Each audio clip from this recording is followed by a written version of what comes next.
రేవంత్ చెరువులను ఆక్రమించిన వారికి సింహ స్వప్నం. ఎన్ని అడ్డంకులు వచ్చినా సరే టాస్క్ సక్సెస్ కావాల్సిందే. ఇప్పుడు అదే అక్రమార్కులకు బంపర్ ఆఫర్ ఇచ్చారు రేవంత్. చెరువుల్లోని నిర్మాణాలు కూల్చేస్తారా, నన్నే కూల్చేయమంటారా అంటున్నారు. బంతిని పీచ్ లోకి వదిలిన సీఎం ఇక బ్యాటర్ మాత్రం తానేనని చెప్పకనే చెబుతున్నారు.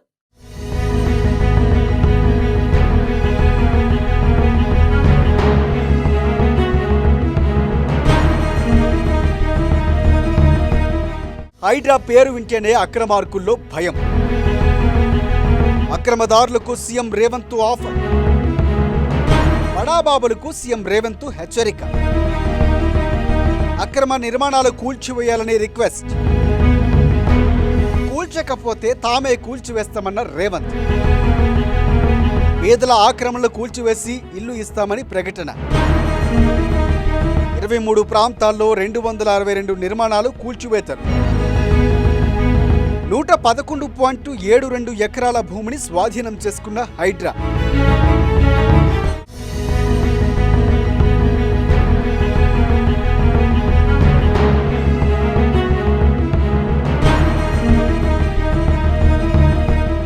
అసలు తెలంగాణ సీఎం రేవంత్ రెడ్డి ధైర్యం ఏంటి?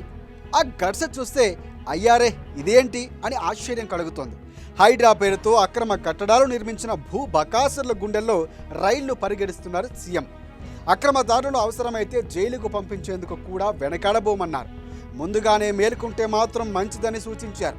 హైడ్రాపై కొందరు ఇష్టం వచ్చినట్టు మాట్లాడుతున్నారంటూ ఆవేదన వ్యక్తం చేసిన సీఎం రేవంత్ చెరువులు, కుంటలు, నాలాల ఆక్రమణల వల్లే వరదలు వస్తాయని తెలిపారు.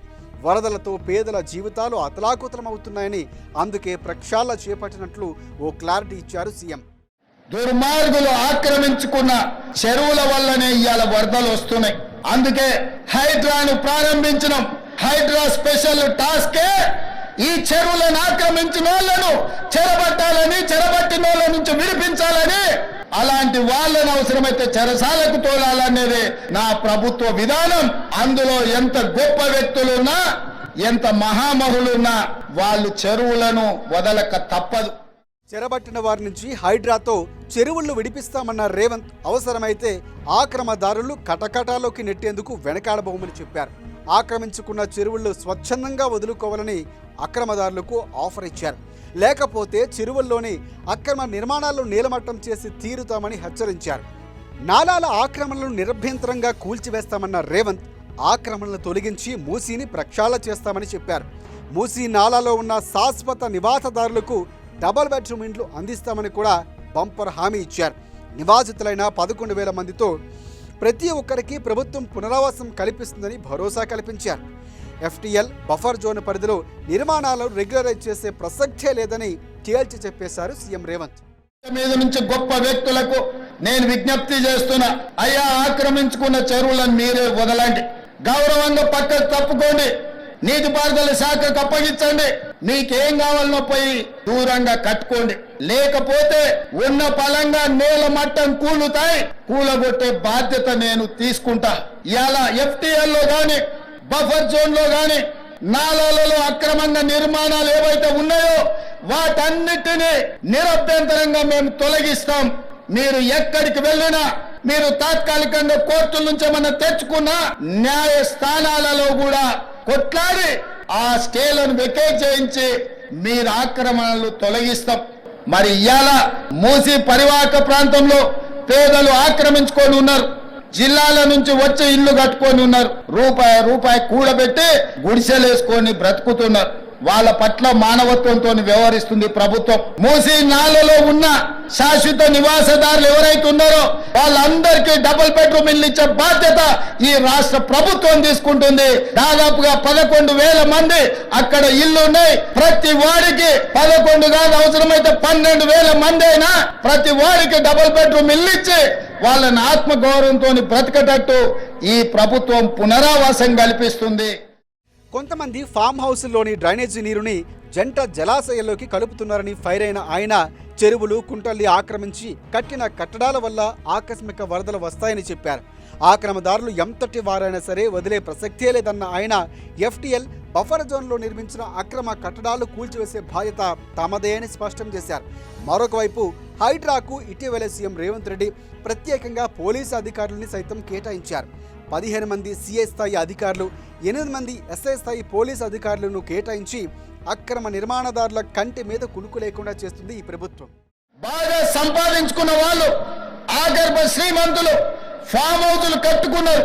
వాళ్ళు ఫామ్ హౌజులు కట్టుకుంటే మనకు అభ్యంతరం లేదు, వాళ్ళు సంతోషంగా ఉండడమే మనకు కావాల్సింది. కానీ ఆ ఫామ్ హౌజులలో ఉన్న డ్రైనేజ్ కనెక్షన్ లేదు.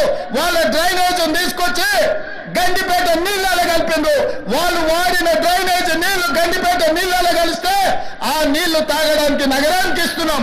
నేను అడుగుతున్న మిత్రులారా, ఇవాళ మీరు చెప్పండి, ఎవరో బలిసినోడు కట్టుకున్న ఫామ్ హౌస్ డ్రైనేజ్ నీళ్లు గండిపేట తాగి నీళ్ళలో కలుస్తుంటే ఆ నీళ్ళని నగర ప్రజలకు తాగడానికి ఇస్తే ముఖ్యమంత్రిగా నేను వైఫల్యం చెందినట్టు కాదా? ఒక్కసారి ఆలోచన చెయ్యండి. భవిష్యత్ తరాలకు అందించాల్సిన బాధ్యత చెరువులు, కుంటలు, నాలాలను ఎవరెవరో ఆక్రమించుకుంటే వాళ్ళ ఆక్రమణలో చెరబడితే ఇవాళ నగరం మీద ఉప్పెనై వరదలు వస్తున్నాయి. ఆ వరదలు ఎక్కడికి వెళ్తున్నాయి? బస్తీలో ఉన్న పేదోళ్ళ ఇళ్లకు పోతున్నాయి.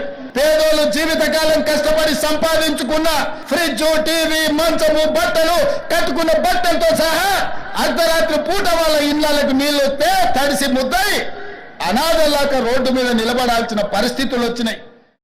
మరొక వైపు ఇక మీదట కొత్తగా ఇళ్లను కొనుగోలు చేసేవారు చెరువులు, నాలాలు సమీపంలో ఉన్న భవనాల నిర్మాణాలు కొనుగోలు చేసిన నిర్మాణాలపై హైడ్రా, ఎస్ఓటీ అనుమతి తప్పనిసరి చేసేలా నిర్ణయాలు తీసుకున్నట్లు తెలుస్తోంది. దీనివల్ల కొనుగోలుదారులకు సైతం దీనిపై భరోసా ఉంటుందని తెలుస్తోంది. హైడ్రా ఇచ్చిన ఎన్ఓసీనే బేస్గా చేసుకుని మిగతా డిపార్ట్మెంట్లు ఇంటి నెంబర్, నల్లా, విద్యుత్ కలెక్షన్లు సైతం ఇస్తారనే విషయంపై కూడా అధికారులు చర్చలు జరుపుతున్నారని తెలుస్తోంది. ఇక జిహెచ్ఎంసీ పరిధిలో చెరువులు ఎఫ్టీఎల్ బఫర్ జోన్లో నిర్మించిన 23 ప్రాంతాల్లో 262 నిర్మాణాలు కూల్చివేసినట్లు హైడ్రా వెల్లడించింది. తద్వారా 111.72 ఎకరాల భూమిని స్వాధీనం చేసుకున్నట్లు తెలిపింది.